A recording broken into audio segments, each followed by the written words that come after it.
New optimism about Canada-U.S. relations this Wednesday night. He's a very nice gentleman. What else the American president had to say about Canada's newly elected Prime Minister. And what will happen to the federal Conservative leader. He is still seen as the champion of Conservative-friendly electors. Plus, the tensions among those on the right. The Conservative Party of Canada was very good at pushing people away. New evidence. The video presented at the Hockey Canada sex assault trial. The Canadian teenager lifting so much more than her spirits. It's something that's really important to me. What she's hoping to gain next after already setting a world record.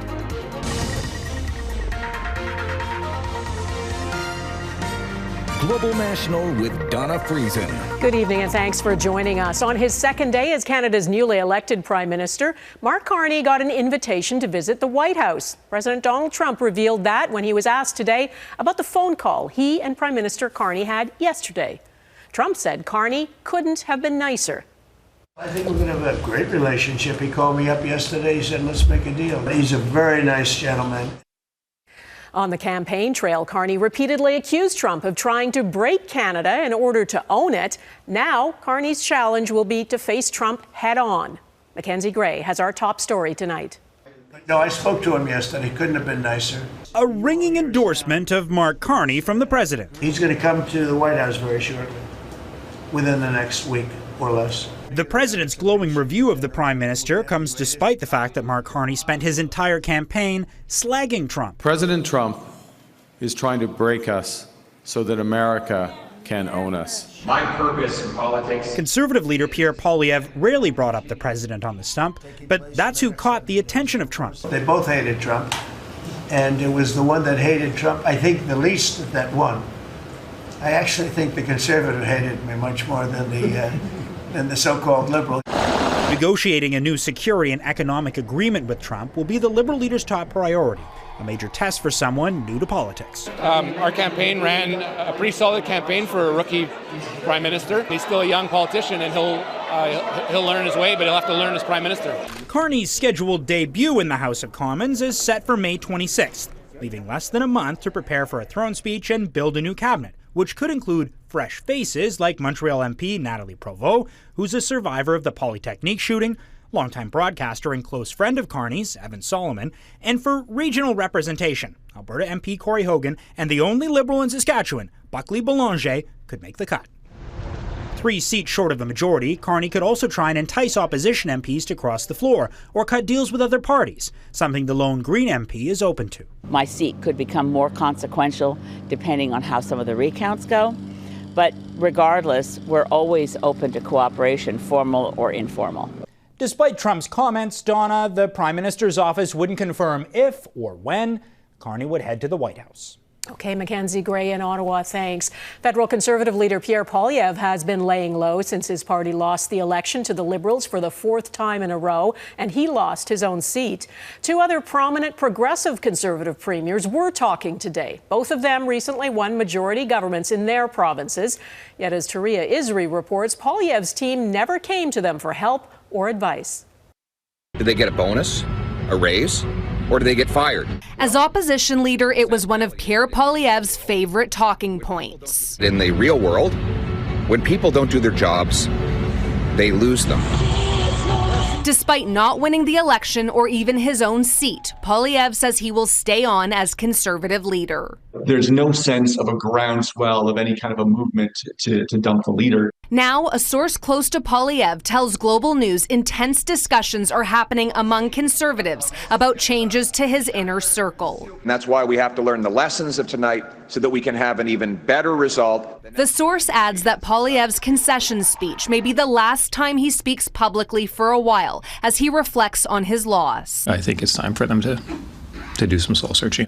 Nova Scotia's progressive Conservative premier offered his own reflections. I think the Conservative Party of Canada was very good at pushing people away, not so good at pulling people in, and I think that they probably saw that in some of the results they had across the country. Thank you so much, each and every one of you. Tim Houston, who won a second majority last fall, says Poilievre never reached out. Another PC leader, Doug Ford, says the federal Tories were instructed to stay away from his campaign. Matter of fact, him or one of his lieutenants told every one of his members, don't you dare go out and help the PCs. Isn't that ironic? Despite those simmering tensions with the PCs, several high-profile federal Conservatives are standing by Poilievre, saying they gained 25 more seats this election. But his defeat means there will be an automatic leadership review at the next Conservative convention. How they weren't able to defeat a party they were 25 points ahead of a few months ago, all of those questions are going to be asked.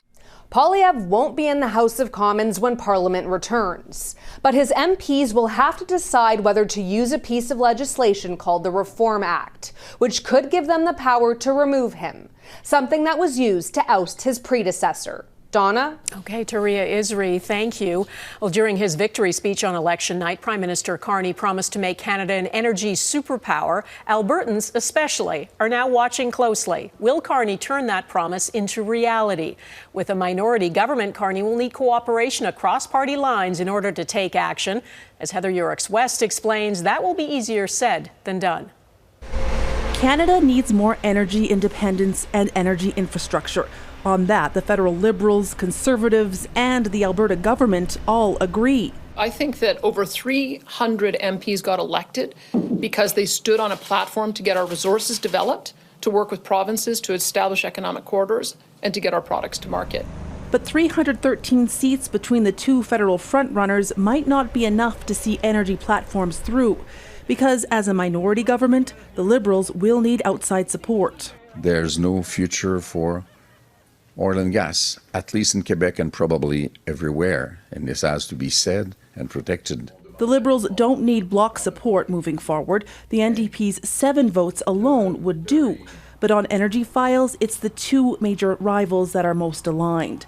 Though for the Conservatives, cooperating on the energy file could be problematic politically. These parties are natural electoral enemies, and so the cooperation there is really going to depend on how long they see this parliament standing and when do you look for an opportunity to vote down the government. Still, it can and has happened before. I do know that in the two minority governments that Stephen Harper ran between 2006 and 2011, he was very effective at dividing the Liberals and getting some Liberals on support for some issues. I think if you're the Conservatives, you've got to figure out how you position that as a win for Canada, not as a win for the Liberals.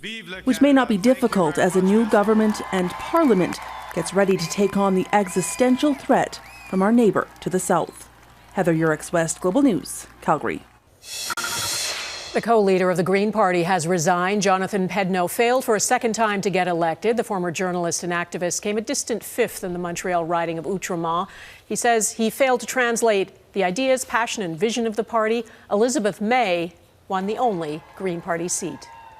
Canada's economy shrank a bit in February, but there are better signs for March. The GDP decreased by 0.2%, the first drop since November of last year. Stats Canada says it was driven by a decline in the country's mining, oil and gas sectors and construction as well. Bad weather plus Trump's trade war are being blamed for reducing demand for goods and hampering investments. Early estimates are for moderate growth in Canada in March. And new data from the U.S. Commerce Department shows the American economy shrank 0.3% in the first quarter of this year. A surge in imports fueled the decline in GDP as traders and companies stockpiled goods, worried Trump's trade war with China will soon affect their supplies. This is the first drop in GDP in the U.S. in 3 years. Those facts did not dampen the mood at the White House today. President Trump blamed former President Joe Biden for the bad economic numbers, and Trump's team bent over backwards to lavish praise on their boss. Jeff Semple reports. To celebrate his 100th day in office, Trump returned to his happy place. A campaign-style rally in Michigan, the president's largest public event since taking office, albeit with a smaller crowd than usual. To celebrate the most successful first 100 days of any administration in the history of our country. But crashing the party came bad news. The U.S. economy shrank in the first quarter for the first time in 3 years, ahead of Trump's tariff deadline. sending the stock market tumbling again. But we're turning it around. It's a big ship to turn around. Trump, who claimed credit for a market bump in January, today blamed the Biden administration. It says how bad a situation we inherited. U.S. presidents typically enjoy a honeymoon period in their first 100 days in office, often accompanied by a surge in the polls. But Donald Trump is bucking that trend. A flurry of opinion polls in recent days showed Trump's approval rating has plummeted to historic lows. He told us he was going to make the economy great again. That isn't happening. This retired government worker says under Trump, he's lost almost a tenth of his savings on the markets. Trump says there might be some short-term pain, but long-term gain. Interesting, it's short-term pain for everybody but him. But many Trump supporters are heeding his call to be patient. It takes a while, and it doesn't usually feel good in the beginning, but it'll get better. This is the control panel here. So this Canadian-American runs an ergonomic furniture business with offices in Ontario and Virginia. She voted for Trump. After 100 days, do you have any regrets at this point? When looking at what the alternative was, no. She's happy with Trump's policies on other issues, but uncertain about the trade war. I'm not quite sure what's going on there, but I'll believe there's a good plan here. Economists predict inflation will rise in the coming months as tariffs take hold. The true impacts of Trump's trade war may be felt 100 days from now. Jeff Semple, Global News, Washington. Ukraine has confirmed the country has signed an agreement on natural resources and reconstruction with the U.S. Ukraine's economy minister says she's signed what's described as a reconstruction investment fund agreement today in Washington. She says Ukraine will retain full control and ownership of its resources, plus decide on what will be extracted and where. President Trump and Ukraine's president met at the Pope's funeral. The two have had some tense talks about all this. The U.S. now says the deal will allow the U.S. to invest alongside Ukraine and will accelerate Ukraine's recovery. And it signals to Russia that the Trump administration is committed to a peace process centered on a free, sovereign, and prosperous Ukraine over the long term. He's free! Columbia University student Mohsen Madawi is a free man again. He was arrested by U.S. immigration agents earlier this month when he showed up for an appointment to finalize his U.S. citizenship. A judge ruled he should be free on bail to challenge the Trump administration's efforts to deport him for his participation in pro-Palestinian protests. He has made a very brave decision to let me out, and this is what justice is. And for anybody who's doubting justice, this is a light of hope, a hope and faith in the justice system in America. Madawi is in the U.S. legally. He has had a green card for 10 years and has not been accused of any crime. In London, Ontario, the first hockey player and a member of the NHL testified today at the sex assault trial of 5 former World Junior teammates. Cell phone video was also shown to the jury. A warning, some of the content may be disturbing for some viewers. Global's Sean O'Shea was in the courtroom. Sean. Donna, this is the 7th day of the sexual assault trial of 5 former Canadian World Junior hockey players. All 5 have pleaded not guilty to an alleged sexual assault back in 2018 at a hotel here in downtown London. Those 5 players include Michael McLeod, who's facing 1 sexual assault charge and 1 of being party to the offense. He's charged along with Alex Formanton, Dylan Dubé, Cal Foote, and Carter Hart. Prosecutors say McLeod had consensual sex with the female complainant, who could be described only as EM, and she was 20 years old at the time. They allege McLeod then sent text messages to some other players, inviting them to his room after they all attended a Hockey Canada gala after a night of partying at a downtown London bar.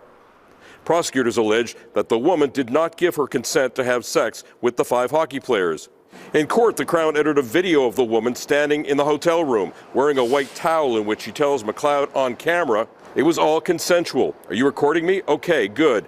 You're so paranoid. Holy. I enjoyed it. It was fun. It was all consensual. I am so sober." The complainant, according to prosecutors, consumed 8 drinks at the bar before going to the hotel with McLeod. Crown earlier told the jury, pay close attention not only to what was said in those videos, but also what was not said. The Crown added, at the end of the trial, the Crown expects to argue that those videos are not evidence of consent to any of the specific acts that the charges relate to. trial also heard from Taylor Radish, who plays with the Washington Capitals of the NHL. He was a member of the championship junior hockey team. He testified he had no recollection of what happened that night. Radish said he went to McLeod's room where he saw McLeod and fellow player Boris Kachuk and the woman. Asked where the woman was in the room, Radish said she was on the bed. Radish gave his testimony just a few hours before his Washington Capitals were to take on the Montreal Canadiens in a playoff hockey game. As for the key witness, though, in this trial, it is the complainant herself, known only as EM. She'll be testifying for 1 or more days, and we're told she will not be in the courtroom to testify, but rather via video link. Donna. Okay, Sean O'Shea in London, Ontario. Thank you. The cleanup underway in parts of Ontario and Quebec. Coming up, the damage a brutal storm left behind. Plus, what BC's Premier is promising after the killing of 11 people at a Vancouver festival.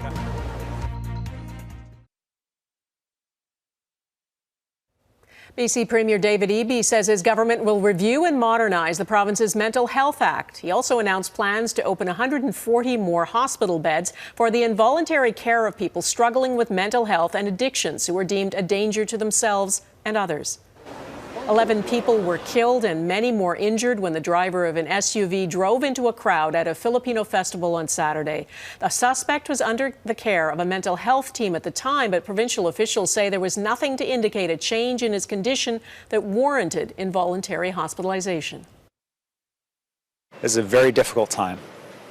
British Columbians want answers about the decision of this man to drive his car into a crowd of innocent people. Eby declared a provincial day of mourning on Friday to honor the victims. Vancouver's also planning a public memorial in about 2 weeks. Parts of Quebec and Ontario are cleaning up after a severe thunderstorm. Winds hit 100 kilometers an hour. The rain was torrential. The nasty weather front left a huge trail of destruction. Tens of thousands of homes and businesses in Toronto and Ottawa lost power. And in Montreal, a 15-year-old boy is in critical condition after he was hit by a falling tree. Escalating tensions over a deadly attack in Kashmir. Ahead, concerns about India striking Pakistan.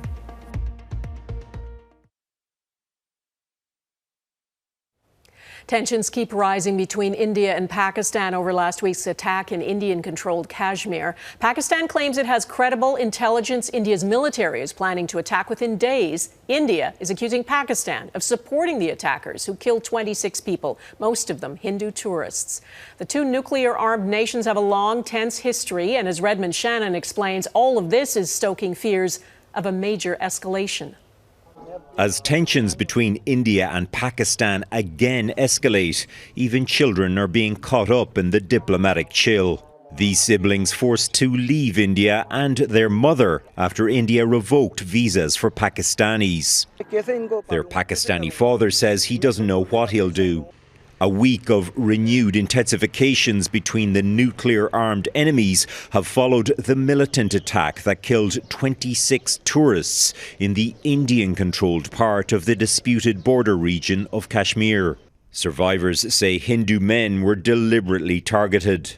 India arrested 4 men, including 2 Pakistanis. It claims Pakistan supported the militants. Pakistan has nothing to do with Pahalgam incident, period. On Wednesday, Pakistan said it believes India is planning to launch a military strike against it this week. In case of any escalating move by the Indian side, we will respond very strongly. Pakistan has suspended trade and India paused a key water-sharing treaty. Symbolically, it's big. I'd also argue that it's a psychological blow to Pakistan just because, given geography, Pakistan is dependent on water that flows into Pakistan from India. Indian Prime Minister Narendra Modi has promised revenge against those responsible, with even his opponents urging him to do more.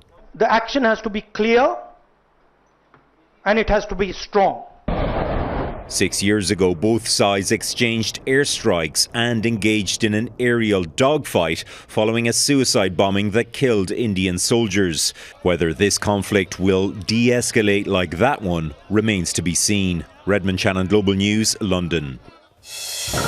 Next, the Saskatoon teenager raising the bar for women's weightlifting.